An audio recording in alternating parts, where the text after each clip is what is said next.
Brookland News Live starts right now with breaking news.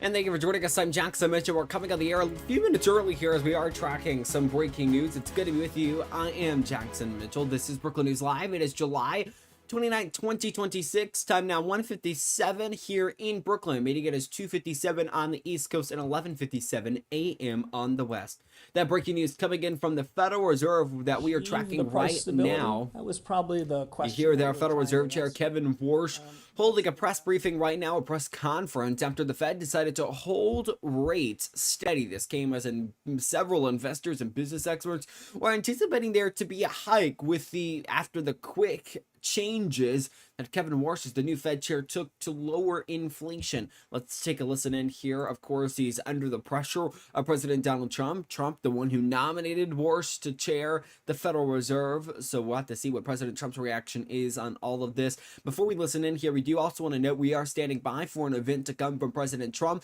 and Transportation Secretary Sean Duffy, an announcement on a Washington area airport. We're going to bring that to you coming up here in just a few moments. In the meantime, though, we do want to get to this story right here and listen to Kevin Warsh. But I'd also suggest we observe them with keen interest.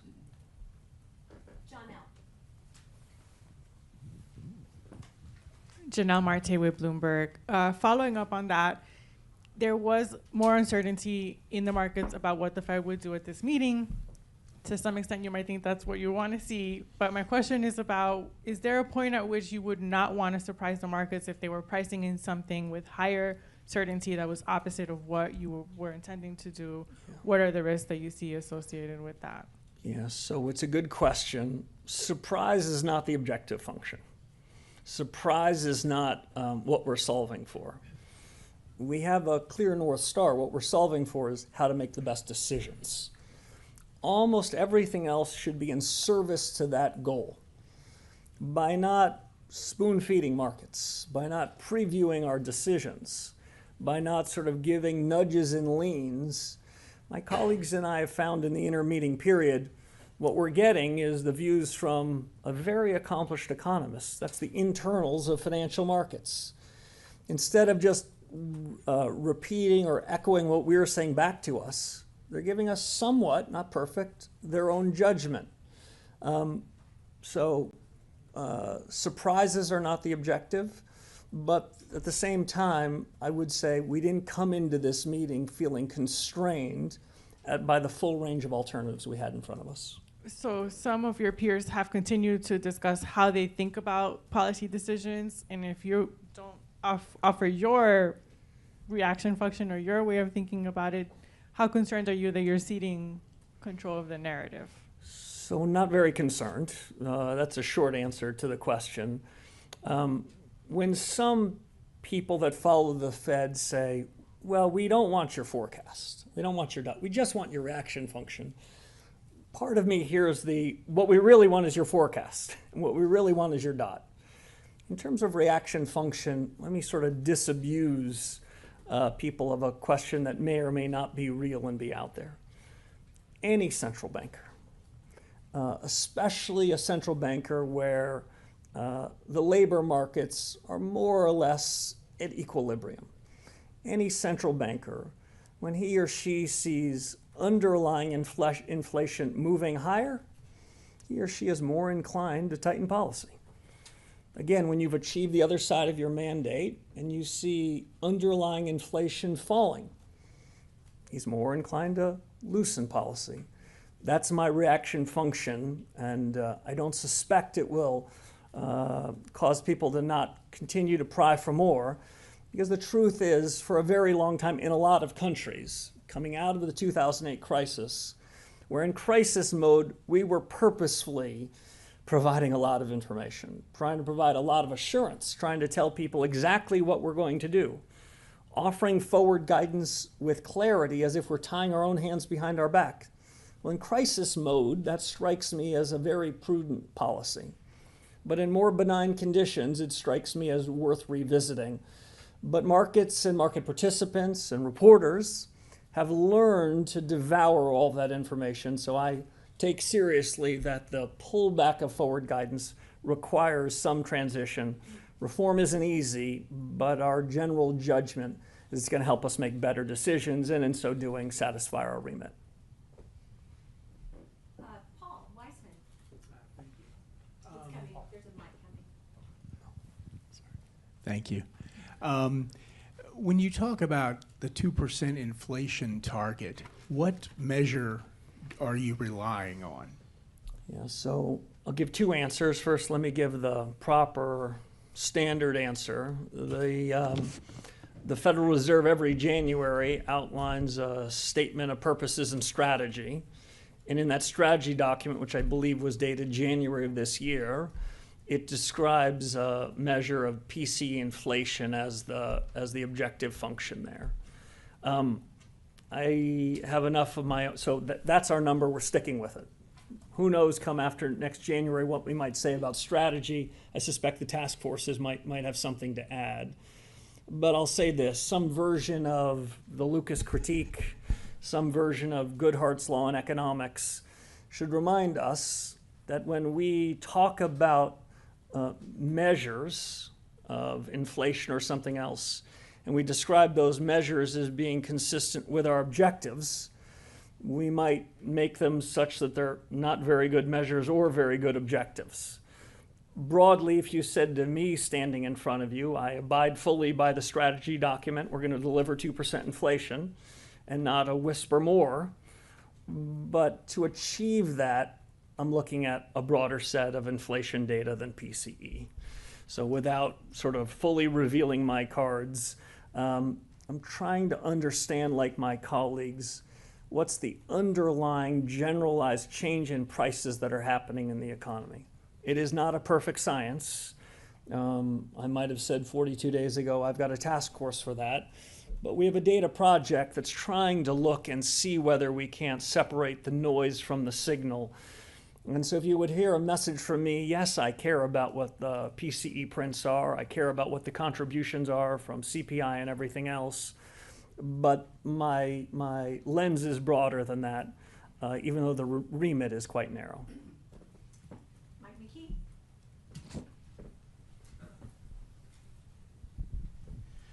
Michael McKee from Bloomberg Radio and Television. I'm struggling a little bit with some of what you've said today, and maybe you can help clarify this.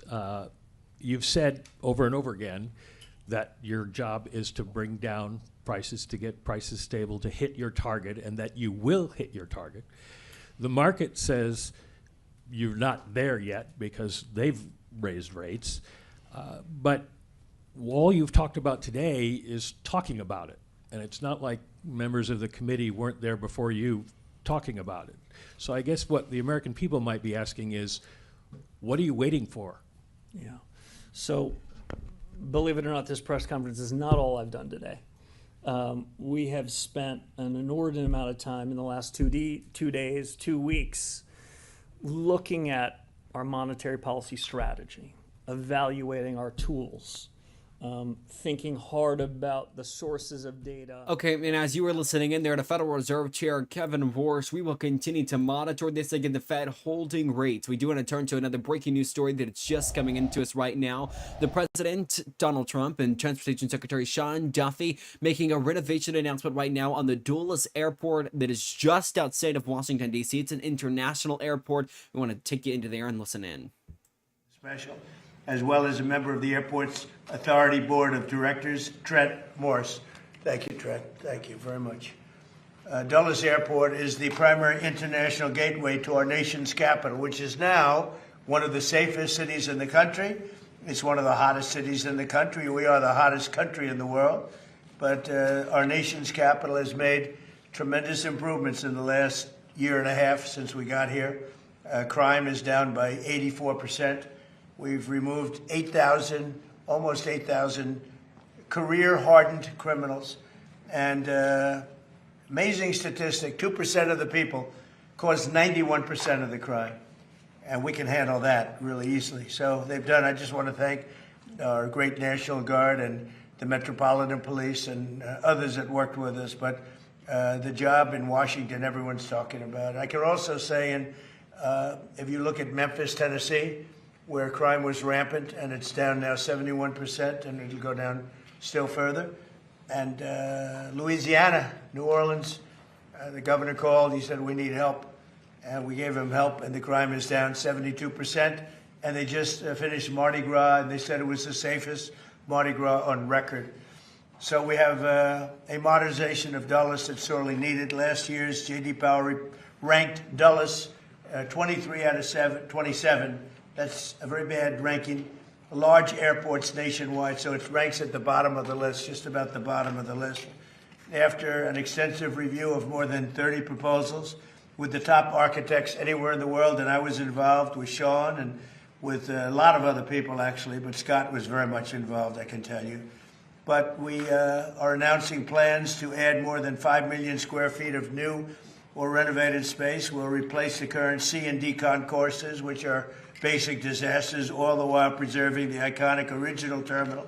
That is one of the great architects of the world did the original terminal, and it was very, very important that it be left. That's one of the reasons. It was both an asset and a liability. The liability is that nobody wanted to build anything near it, and people had to walk crazy distances, and it's no good, not acceptable. So we've addressed it all, and we have a plan that's going to be phenomenal.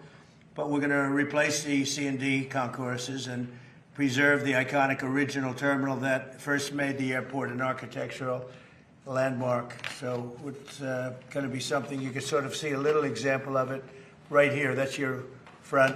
On the other side of the street, we're building a massive 9-story, 8-story, 10-story, we're not sure yet, but we're building a parking garage that will be right next to the terminal. You'll walk right across the street, and you'll have a glass bridge, a number of glass bridges that will go right into the terminal. Right now, you have to walk so far. You have to walk blocks and blocks to get to the terminal. And we have an empty site right directly across the street that nobody wanted to tinker with, which was crazy. So we're going to have a magnificent garage. What would you say, Sean? How many cars? 32,000 parking spaces. 32,000. It'll be actually the largest garage in the world. 32,000 is big. Mostly above ground. We don't like down. People don't like going down underneath. Mostly above ground. It'll be beautiful. But a central walking tunnel and a new air train connections will provide travelers with easy options. Really, it's an impossible airport. You get off a bus, you go into a train, you get from a train, you get onto another bus. It's a worse airport. This plan also includes expanded options for parking, modern check-in areas, more efficient security screenings, hotels, et cetera, et cetera. We have a beautiful hotel right on the property, but further away so that we can give the good location, frankly, the best location, to parking. So people literally will be able to park their car and walk 15 yards and they'll be in the terminal. In addition, many of the new restaurants and shops will be added, including plans for one of the largest United Polaris lounges anywhere in the world, and it'll be a beautiful level of luxury. This transformation is another step in our ongoing efforts to make Washington, D.C. safe and beautiful again. The safety aspects, both in terms of the airlines and in terms of crime, are unparalleled for what we're doing.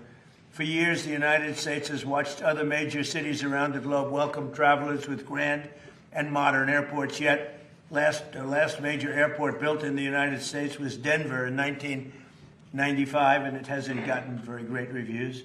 That's more than 30 years ago, so we're doing something with Dulles that's going to make it, I think, the top, maybe the top anywhere in the world.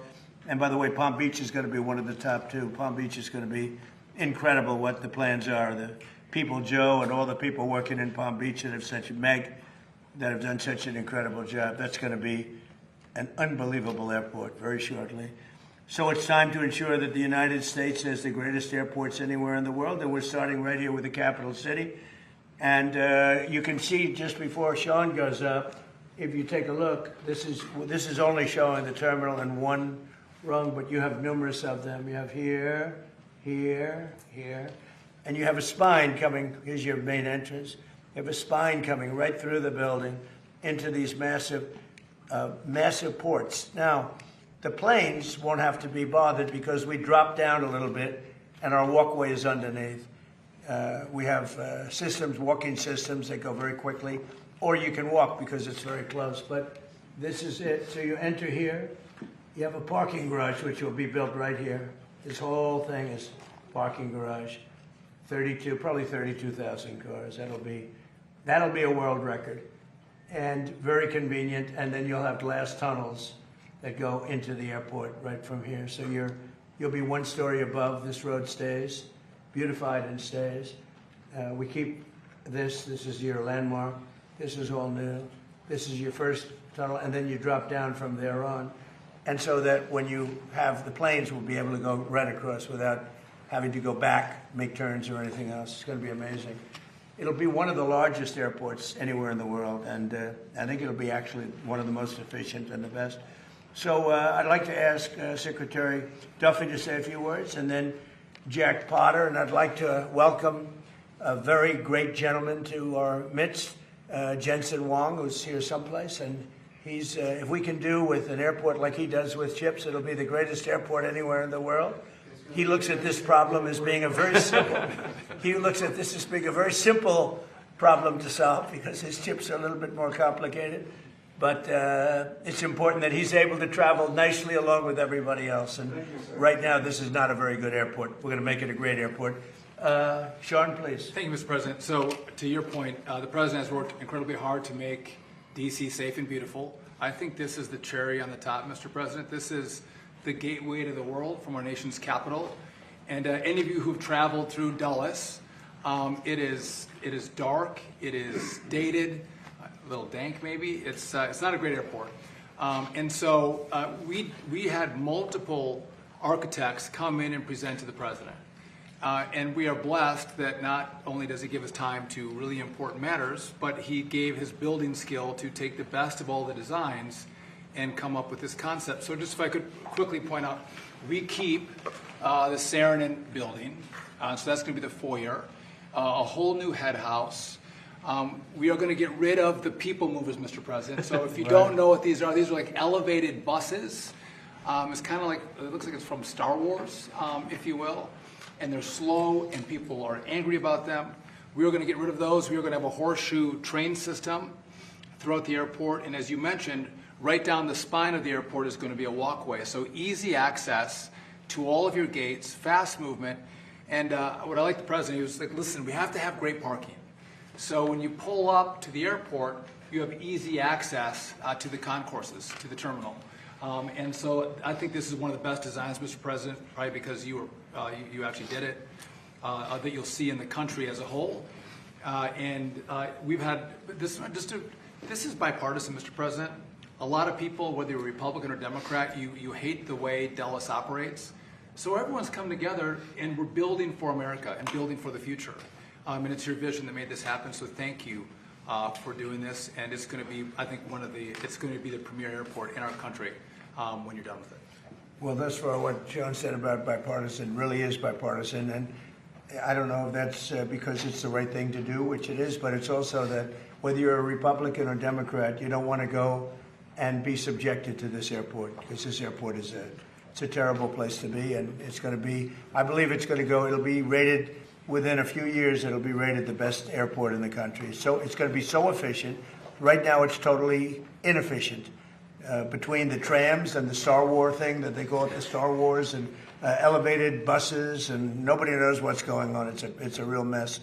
And as you know, United is subjected to it. It doesn't help United very much. He's been very much involved with what we've done, and other airlines too. And I have to say that we've had over 30 architects and 30 different designs, and we did a little cherry picking, and we spoke to a lot of people about it, and we've come up with a plan that's efficient and really beautiful, and I think it's going to give you one of the most beautiful, keeping the Saarinen. So Saarinen was one of the great architects of the world, and when he built this 30 years ago, I guess, or about that, this was considered one of the eighth wonder of the world. This was considered the greatest terminal anywhere in the country, and it is. It needs some work, it needs some fix-up, but it'll be architecturally amazing, the rounded glass and the whole thing, massive sheets of glass.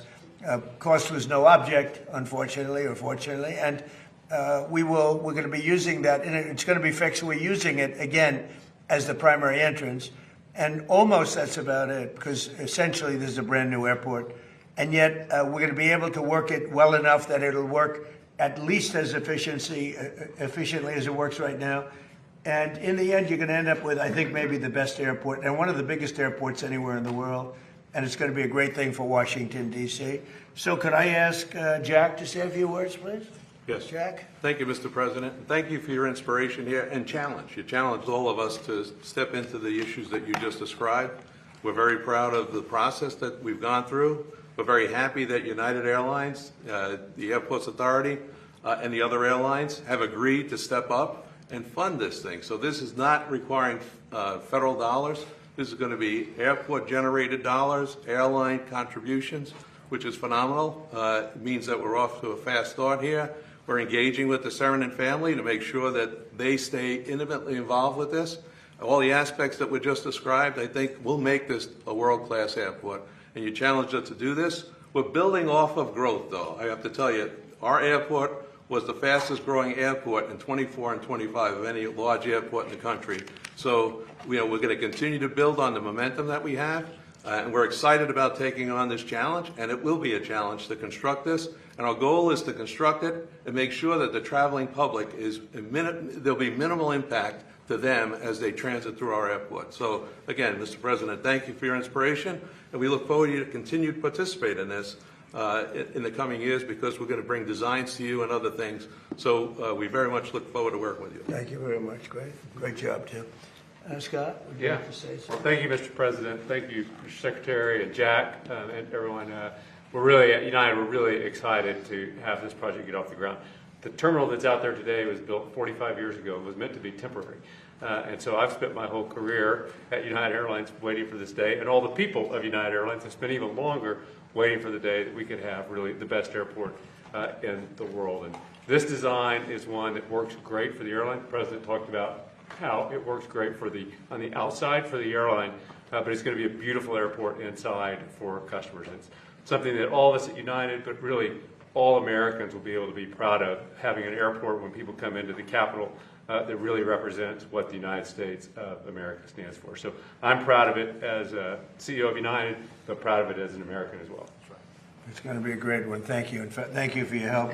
And Trent, would you like to say something? Yeah, thank you, Mr. President, for your leadership on this. On behalf of the MWA board, this is something that everyone's tried to do for decades, and no one's been able to get it done. And without the President's leadership on it, we'd be back in square one. So thank you for your leadership on this project. Thank you to United and the Department of Transportation for moving this along as quickly as possible. One of the things that is interesting, they were going to build this over a 60-year period. They were going to start with a little section here, a little section there, and that wouldn't have worked. It wasn't a design like this, but it wouldn't have worked. So we're doing it all at one time. It'll all be completed, and it'll be beautiful, and it'll be something very special. I'd like to say something. Thank you, Mr. President. I really want to thank the Airport Authority and United Airlines for your partnership, the board of the Airport Authority. Your partnership is critical to make this happen. I know you had a plan to improve the airport, but as the President said, it was a long-term plan. We thought it was too modest, too slow, too modest. And 60 years isn't too modest. Decades. But with the President's attention and focus on this, it's accelerated, it's expanded, and we're actually going to realize the vision, and a much greater vision now. So it's a very exciting day for Washington, for the whole nation. Well, these people have all been fantastic, and they want to see it get done and get done properly, and it should be done as one airport, not being built in chunks, which would have been, frankly, a catastrophe, I think.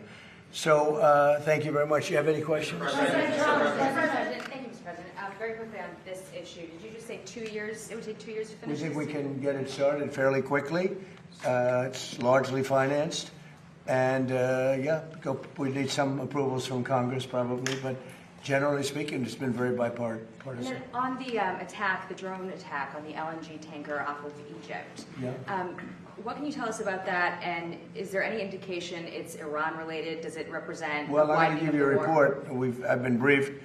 It's a little more of the same, but it's going to be straightening out. It's going to be straightening out.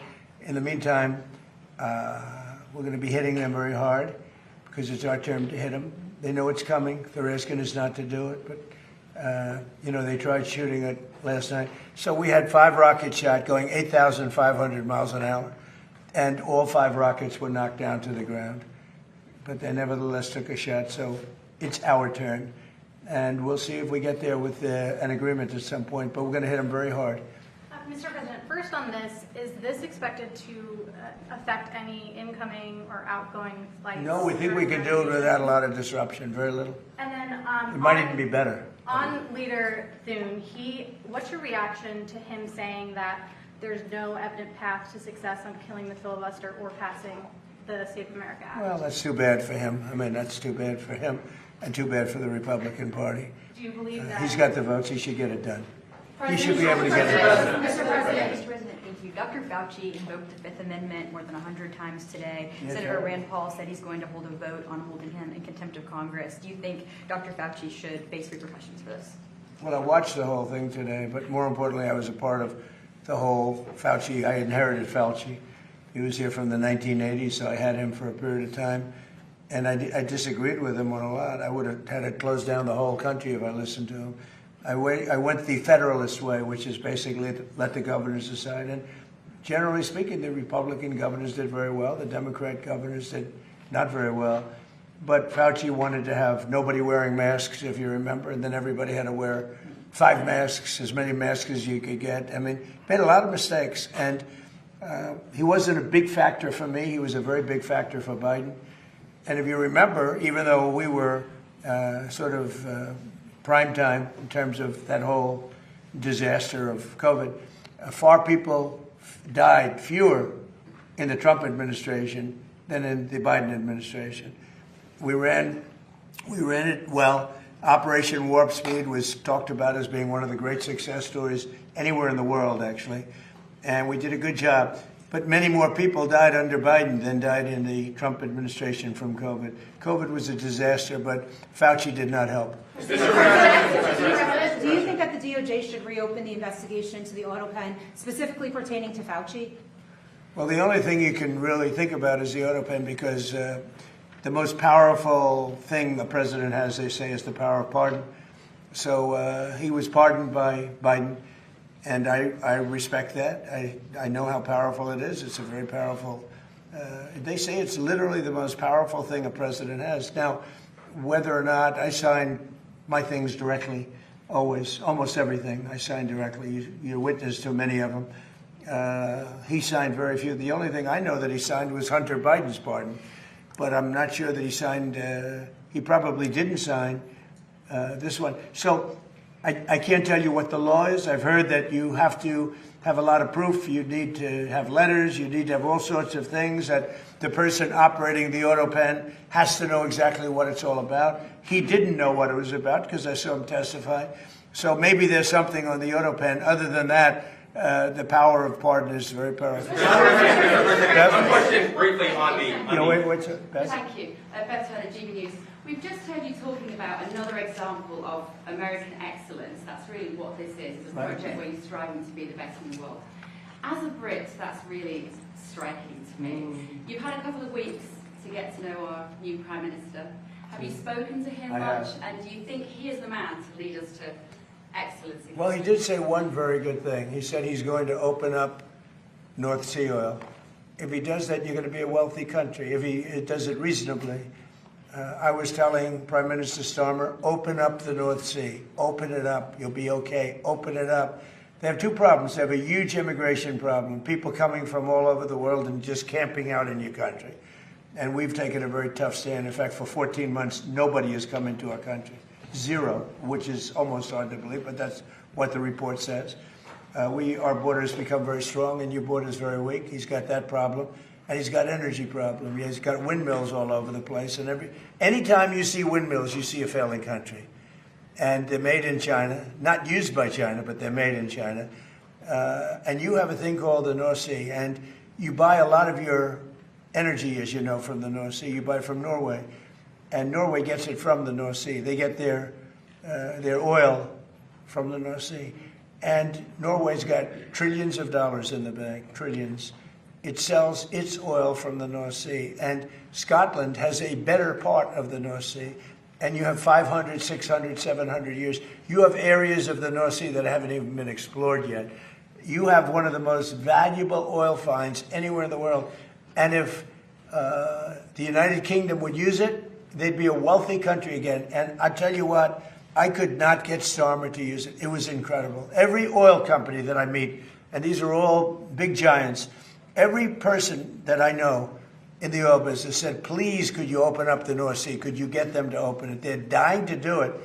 And if you open up the North Sea to the oil companies, Scotland, Ireland, the UK as a whole, but it's right in Aberdeen, Scotland. It's right in Aberdeen.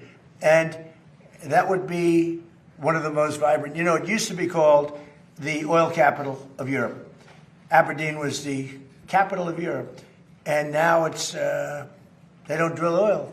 And nobody can understand why. You have it's among the finest oil, it's the best oil anywhere on the planet, and it's unbelievable plenty. You don't have to pay Norway triple what it costs them to take out. You have your own oil and gas. If you use the North Sea, the UK will be a really rich country. I cannot get the point across. The new gentleman, when I spoke to him, he said he's going to open up the North Sea. Let's see if that happens. The Fed today voted to keep interest rates unchanged. Are you surprised by that? Are you disappointed in any way with Kevin Warsh? No, Kevin's fantastic, but he's got a board. Yeah, Kevin's got a board. He's fantastic. He's a brilliant guy, smart. I know he'd love to see lower interest rates, but he's got a board, and it's a political board, and they want to keep rates up. But we fight through rates. We have the strongest investment ever made in a country, of any country.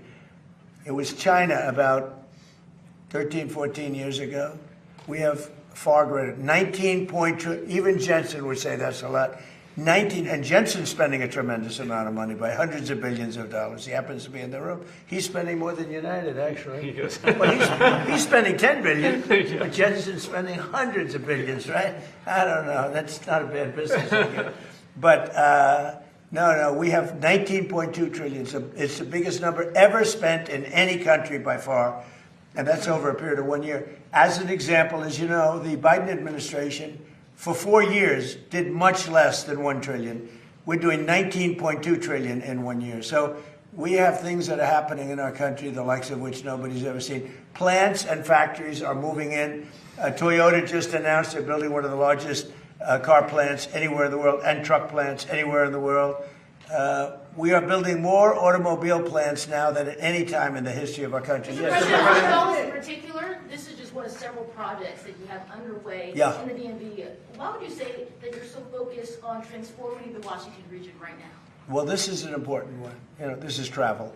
So in terms of the importance, I think the Arc is going to be incredible. I think the protected ballroom and military center that we're building at the White House is going to be unbelievable. It's very important.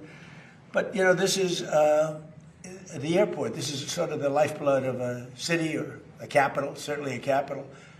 And this will go from one of the worst, just like Washington. Washington was one of the worst places in this country, and now it's one of the best. You couldn't get into a restaurant because all the restaurants were closing or closed. They were afraid to have it open. Now you can't, if you're a restaurateur, you can't even find space to have a restaurant. The restaurants are booming. So, you know, it's a great thrill. And by the way, if you look, Washington is clean, it's safe, people walk to work. Every day a young man or a young woman comes up and says, thank you, sir. I know exactly what he's talking about. They were afraid to walk to work. Now they literally walk to the White House. Washington is now a beautiful and clean, we got rid of the graffiti. 78 monuments and different things have been cleaned. They were strewn with graffiti. We had 28 fountains that not one of them worked. For years, for decades, they haven't worked. They're all up in service, and nobody's seen anything like it. We have it clean. We're changing all the grass in all the parks. That's going to be changed very shortly. The parks are, because the grass is very, grass is like human beings. Grass is a life also.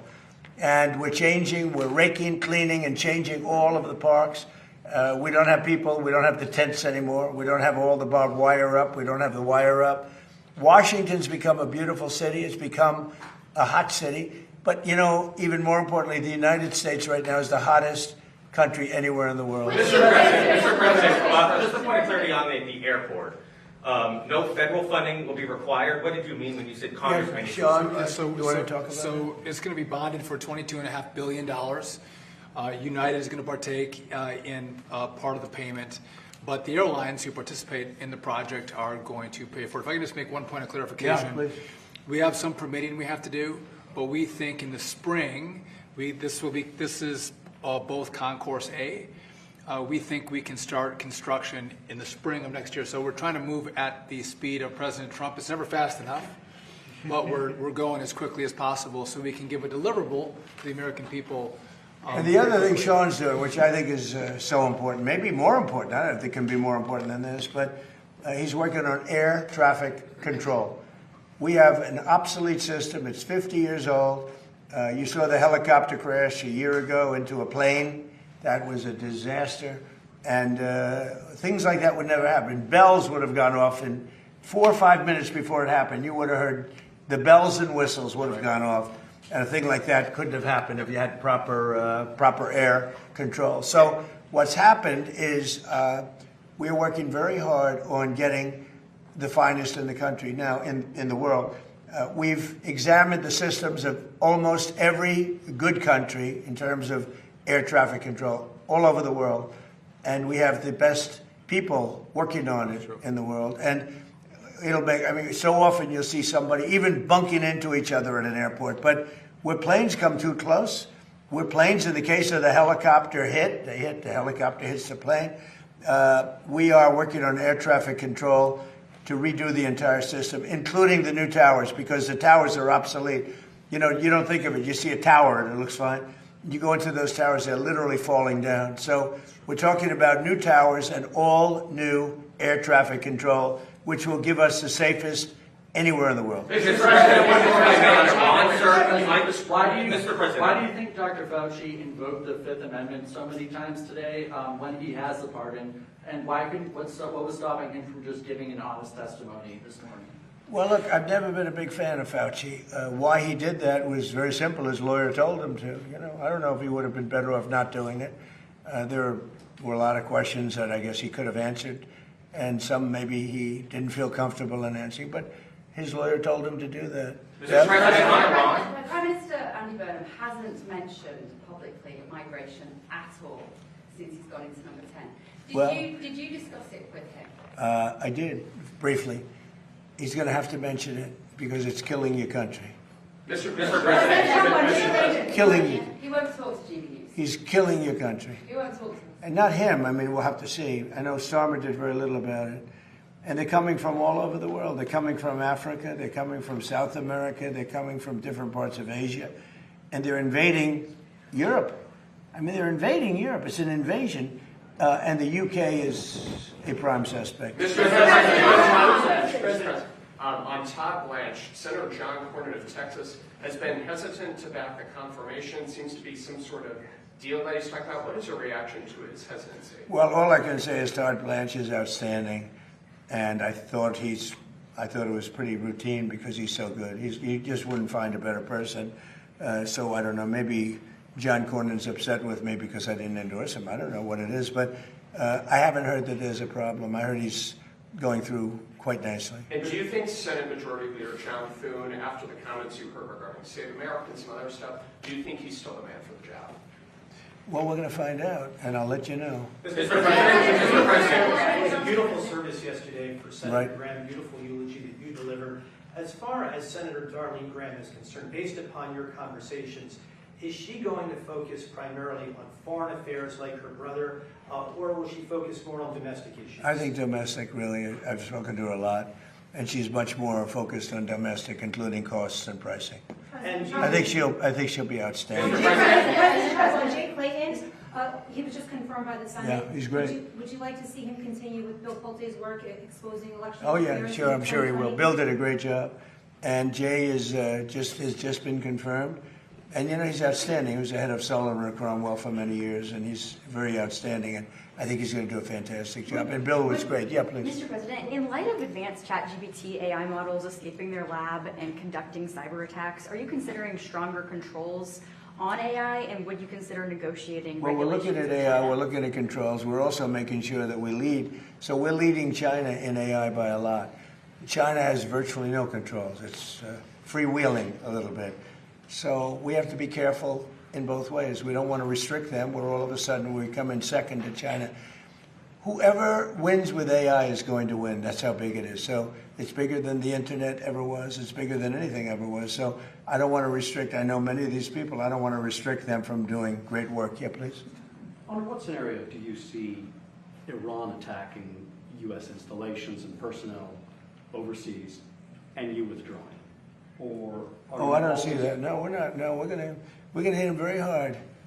I mean, I can actually say that because in that there's very little they can do about it. It was a different group than we're dealing with. They've already apologized, but you know we got to smack them a little bit. Mr. President, will you hit back when they strike?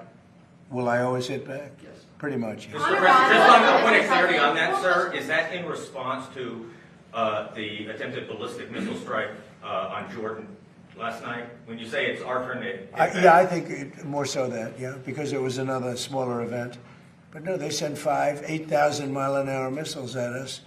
And fortunately, we had our people operating the greatest equipment in the world, namely the Patriot system. Think of it, 5 missiles going 8,600 miles an hour, big ones, coming right at us, and all 5 were shot down.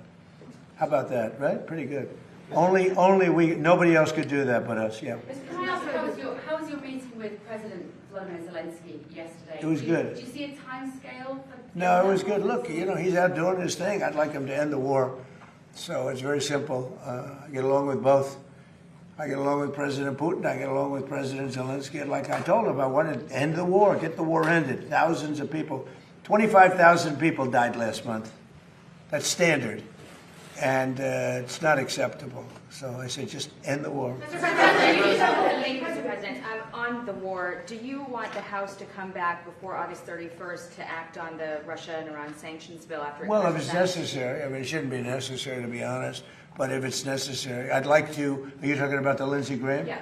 So I'd like them to add Iran as tariffs, not just as sanctions. I think it's important. That's what Lindsey wanted, because I heard that they have tariffs on Russia, but not on those 5 countries with having to do with Iran. I'd like to see tariffs on Iran. It would make it much stronger. So perhaps you're very good at this. You can maybe tell them. I think they should put in for Russia, but I think they should put in for Iran. And that's really what Lindsey wanted. Yep. And on Iran, one more, sir, sorry. And good job at the dinner the other night. Thank you. Did a great job. Thank you, appreciate that.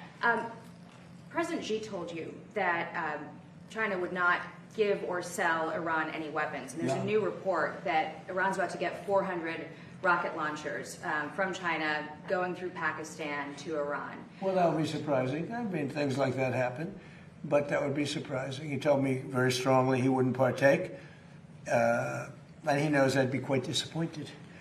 Yeah, please. Mr. President. And he's coming here, I think, on September 24th. 2 questions. First, we're coming up on the 25th anniversary of 9/11, and a good number of 9/11 families have called on New York Mayor Zohran Mamdani to not attend a number of these memorial services. What are your thoughts on that? Well, I think they're having a hard time with Mamdani. The people having to do with anybody having to do with 9/11 right now, on the victim side, and there are a lot of them, they're very unhappy with what's going on in New York, and they're very unhappy with the mayor. I understand that. Yeah, please. Thank you, Mr. President. Senate Republicans are underway in negotiating the budget. Would you sign a CR without the Save America Act tax? Is that something you want to see? I'll have to look at it, but they should get to Save America. How simple can it be? Voter identification, proof of citizenship. I mean, now you have to understand the Democrats, not one Democrat will sign because they want to cheat. There's no way they can get elected if they don't, if that happens. But we should have unanimous Republican support. And if we don't, people should look at those Republicans. But think of it. Who would not sign voter identification with photo? And who would not sign proof of citizenship? Only people that want to cheat. Thank you very much, everybody. Thank you. Thank you very much. Thank you, everybody, guys. Thank you. Thank you, Bev. Thank you, guys. Thank you, guys. Thank you, guys. Thank you, guys. Thanks. Thanks, guys. This way, please. Thanks, guys. Thank you. This guy going. Alrighty, the president taking questions for quite some time there from the White House. Speaking on the video you see there on the right side of your screen, the Dulles Airport and the renovations coming there. He essentially pointed that they essentially kind of had old infrastructure and they were going to be updating that. The president saying it would take about 2 years to do that. The president also reacting on the Federal Reserve's decision to hold interest rates steady. The president saying that there is a board and insinuating that there might be some political motivation within that Federal Reserve board. It is something that we will continue to follow. We were listening to the Federal Reserve Chair Kevin Warsh take questions from the press at the beginning of the hour as we came on just a few moments earlier. But we are going to sneak in a quick break. When we come back, the new information we're just getting after the hearing with the Dr. Fauci. It's a big one. Dr. Anthony Fauci, he led the Biden administration's COVID-19 response. Of course, a lot of controversy surrounding that, not only from Republicans, but people across the country. He pled the fifth during the hearing today. We're going to bring you up to date on that, plus the moment that things really got out of hand at that hearing, coming up here in just a few moments. Stick with this, you guys. In a world that never stops, Brookland News is always there, bringing you news from Brookland. Now to some news right now in Brooklyn. An increase to your trash pickup could be coming soon. The nation. We're going to start first right now with the breaking news and the information that we know. And the world. In the meantime, though, we do want to get to the latest on the war in Iran. Follow Jackson Mitchell and Brookland News.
Welcome back. A developing story out of Capitol Hill today. Dr. Anthony Fauci. So he was the chief medical advisor to President Biden, for now former President Biden, and he led the White House's response to the COVID-19 pandemic. Of course, that entire thing has grown a lot of controversy Because as new studies have revealed that maybe masks weren't the most effective way to get rid of the COVID-19 pandemic. Dr. Anthony Fauci testifying today in front of the Senate Homeland Security and Governmental Affairs Committee this morning, and well, it became quite heated, to say the least. I want to play, we'll start you off from the beginning here. This is the opening statement. We do want to note that throughout the entirety of this hearing, Dr. Anthony Fauci refused to answer any questions, pleading the fifth to every question asked. Here's just a piece of his opening statement from today. We'll listen into just a few moments of this. Dr. Anthony Fauci, you're recognized for 5 minutes for your opening statement. Member Peters, members of the committee, I served at the NIH for over 54 years, 38 of those as director of the National Institute of Allergy and Infectious Diseases. Over that period, I proved that I believe in and respect the value of legitimate congressional oversight. In fact, I testified before and/or briefed Senate and House Senate and House committees well over 200 times over those 38 years. During and after the COVID pandemic, I have appeared multiple times for hearings in the Senate and the House, usually under oath, and sat for several days-long transcribed sworn interviews answering questions about the very issues that are now the subject of this hearing. However, given Senator Paul's obvious obsession with calling for my prosecution, his repeated slanderous comments about me, and recently his publicly releasing my unredacted personal diary aimed at embarrassing and intimidating me, the only conclusion I can reach is that the sole reason he is calling me before this committee is to get me to say something, anything, that could vindicate his repeated public pledges that I end up, in his words, quote, behind bars, unquote. Any reasonable person who has followed his unhinged obsession with me would readily come to the same conclusion. Therefore, although it pains me to do so, because of the respect I have for the legislative branch of government and my decades-long record of cooperating with Congress, under the advice of my attorneys, I will invoke my right under the Fifth Amendment of the Constitution to refrain from answering your questions. Thank you. Well, there you go, the opening statement from Dr. Fauci today. Again, things became quite heated over on Capitol Hill today during all of this. He says he would plead the fifth, pointing to a fact that he's testified between several other House and Senate committees before in days-long hearing, but noting that the president was, quote, obsessed with him is what he said. Here's a few moments as he, well, pled the fifth in front of this committee. Take a listen. Thank you, Mr. Chairman. Well, nothing says honesty like taking the fifth. And just a note here, this is Senator Josh Hawley, who is a Republican who represents the state of Missouri. Today? On the advice of counsel, I respectfully decline to answer based upon my rights under the Fifth Amendment to the Constitution. What color tie are you wearing? On the advice of counsel, I respectfully decline to answer based upon my rights under the Fifth Amendment to the Constitution. What color is the carpet in front of you? On the advice of counsel, I respectfully decline to answer based upon my rights under the Fifth Amendment to the Constitution. Let's just get one thing straight. You don't have any rights under the Fifth Amendment because you've been pardoned, as you very well know. As the Supreme Court has been clear for a century and more, Brown versus Walker, 1896, when he has been pardoned, he may not stand upon his privilege. You know that. Your lawyers sitting behind you now shifting nervously in their chairs, they know it. This isn't about the Constitution. This isn't about the law. This is about contempt. Contempt for this body and contempt for the American people. But I think I know why you're doing it. It's because you don't want to answer questions. It's because you did all kinds of terrible things. It's because during the pandemic, you got rich, didn't you? You got rich while people were dying, hundreds of thousands of Americans, over 1 million in the end, and you were getting rich. And not only were you doing that, you were using federal employees with taxpayer money to apply for and solicit cash prizes for you personally. Cash prizes totaling over $1 million. You did all of that during the pandemic, didn't you? That's a question. On the advice of counsel, I respectfully decline to answer based upon my rights under the Fifth Amendment to the Constitution. You remember Greg Folkers? Who was that? On the advice of counsel, I respectfully decline to answer based upon my rights under the Fifth Amendment to the Constitution. Your chief of staff is the answer. Do you remember Patricia Conrad? Who was that? On the advice of counsel, I respectfully decline to answer based upon my rights under the Fifth Amendment to the Constitution. She was your personal assistant. And what were these individuals doing in the depth of the pandemic in November of 2020 when millions of Americans were suffering from COVID? What were they doing? I tell you what they're doing. Folkers was on your behalf soliciting and gathering information for a cash award. Let's look at it. We've got his email right here, right over my shoulder. Folkers says, I'm working on this nomination for the Dan David Award for Fauci. We need to beef up the COVID part. Do you have language in the can that you could share that delineates how we responded? Well, there you go. So you get the point there. Pleading the fifth to quite literally every single question asked. Not even quite literally every single question asked. At one point, the hearing became, well, so intense that the lawyer of Anthony Fauci, Dr. Fauci, was kicked out of the hearing by the chair, Rand Paul. Take a look at this moment. It's really interesting. Essentially, the lawyer of Fauci was talking when he wasn't supposed to be. At least this is what the video appears to show. This is all uncut. It's about 2 minutes long. We're going to play it all for you. Leading to the point that he was kicked out. Take a listen. You're not recognized. You're not recognized. If you are unruly, you will be removed from the proceeding. You are not recognized, and you are not recognized, sir. Sir, you are not recognized. You are not recognized. Security, we'll hold off, but you will respect these proceedings. You were told not to sit at the table. You insist on sitting at the table, and we told you you would not be recognized. You are not invited here for testimony, sir. You are being disruptive. Would you behave this way in a courtroom? No, because the judge would put you in jail. I can't do that today, but I can have you escorted from the premises. So I would say, sir, sit quietly and don't say another word. I said, sit quietly. You are not recognized. Another word and you're gone.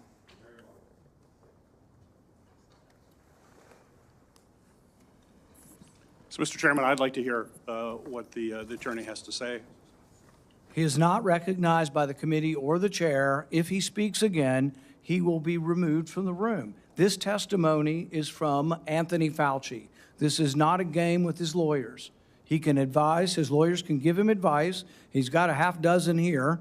They're all allowed to talk to him. Yes. All right? Yeah. But the attorneys are not recognized. In fact, the attorney was told not to sit at the table, and he's not obeying that recommendation. There's a row behind you, sir. That's where you were told to sit, and you're not.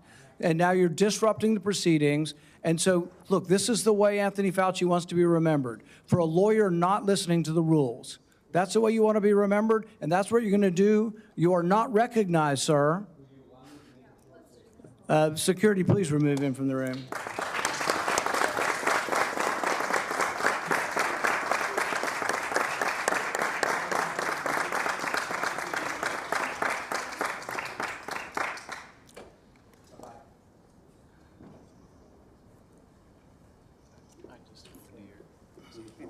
So you see the moments there. Security asked to remove the Fauci's lawyer out of the room. You've heard Rand Paul, the chair of this committee, pointing to the fact that lawyers don't usually sit at the table with the person that is testifying, and that goes for all hearings. That's not just this hearing today. It goes for all hearings. Usually they sit in a row behind them. And yes, as was pointed out there, they are able to advise him at any moment. So for sure, a story there out of Washington, D.C. this morning. It was a heated moment to watch for. Alrighty, we do want to turn to a little bit of a developing story we are just getting in right now. Really, it's a story that's happening right now. Amongst us.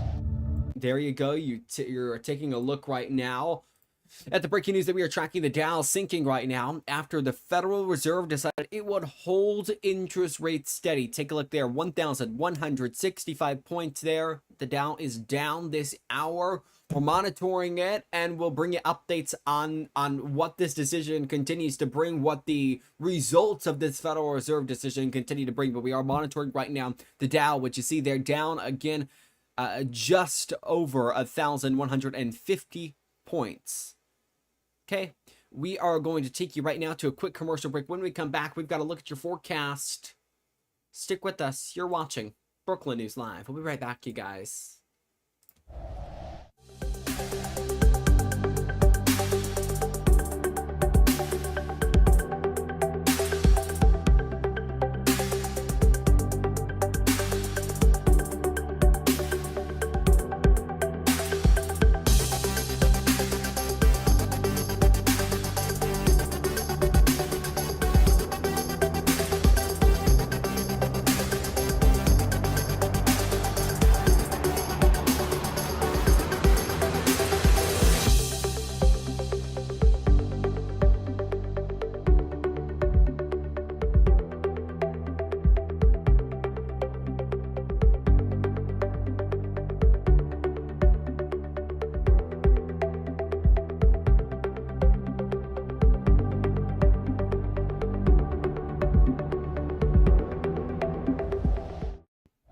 Welcome back into Brooklyn News. It is time for your hometown, your weather. Jackson Mitchell still with you here. 2:58 the time now. A live look in Brooklyn. It is still hot outside. Definitely has calmed down though from those highs we were seeing the other day. Thank goodness though. It has been so hot these last few days. I looked at your forecast right now. Today's high was only 90 degrees compared to yesterday's 101 degree high.